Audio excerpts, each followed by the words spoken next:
Tapos antay mo 5 minutes. Diba? Mas maganda yun eh. Sakit, sobra tingnan mo. Lagyan mo ng lotion. Ang sakit. Sure eh. Alam mo Lagyan ba, mo ng lotion. Nung nag-ano lang ako, naligo ako. Pagbuhos ko pa lang, Update. nabun ko pa. Parang kala may napaso. Grabe, ang tagal pala namin sa kwarto. Ngayon ko lang na-realize. Kasi nag-breakfast ako. Hindi ko pa naubos yung ampalaya. Sabi narinig ko, bilisan daw kumain. Tapos hindi ko naubos. Tapos biglang sabi na ni Ate Vim, girls, sa bedroom na daw. Girls bedroom. Lahat ng girls. Di, okay, pasok ako. Iwan ko. Sabi ko, mamaya na lang. Pag nasabi na ni Ate Vim, sasabihin niya. Pagpasok ko, Ate Vim, bakit? Anong meron? Akala ko may sasabihin. Di ba gano'n naman pag papapasukin sa kwarto? Gano'n. Tapos biglang nilayasan ako. Bakit? Tapos biglang, kaming tatlo na lang. Sabi ko, bakit? Anong meron? Tapos biglang, Loisa, pumasok ko sa confession room. So, dalawa na lang kami ni Marish. Hindi na siya bumalik. Tapos wala na. Hindi na Kasi bumalik. pag umalis pa ako at nagpapalit ako kay Maris, isipin mo, ba't ako hindi tinatawag? Yun nga Kaya eh. hindi na ako nagpapalit kay Maris. At saka kailangan ko dito bulong kasi kami dalawa ni Manolo yung leader. Pero ang plano talaga, tayong tatlo lang. Dapat tayong tatlo. Kailangan ko na tumulong. Kailangan na magmadali. Kasi Rinig na rinig ko. Akala ko birds. Sabi ko, ba't may birds sa labas? yung tweet, yung Oo. balon yun. Balon pala. Ang hirap nga. Uy, Sobrang yung sakit effort sa labas ha. Pupuntahan ko yung labas. Sobrang sakit sa braso. Yay! Tara na bedroom na ay sa Diyos. Sige, wait. Hi, Ate Vimski. Wah, grabe na ko kami si Nicole. No? Ngayon nasa outside world na siya ulit. Pero, swerte. Handa na matulog. Pero lang sa punta. Ngayon na? Paano pag ayoko? Joke lang. Guys, matulog na daw. Got it.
Yeah, fifth.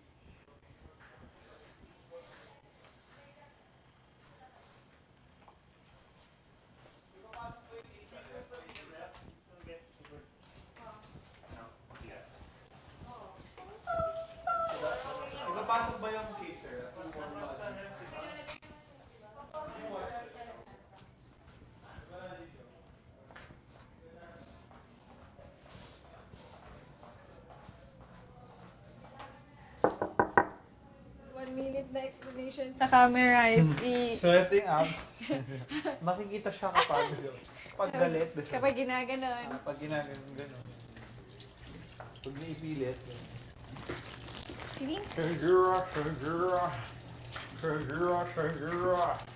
Shagura, shagura.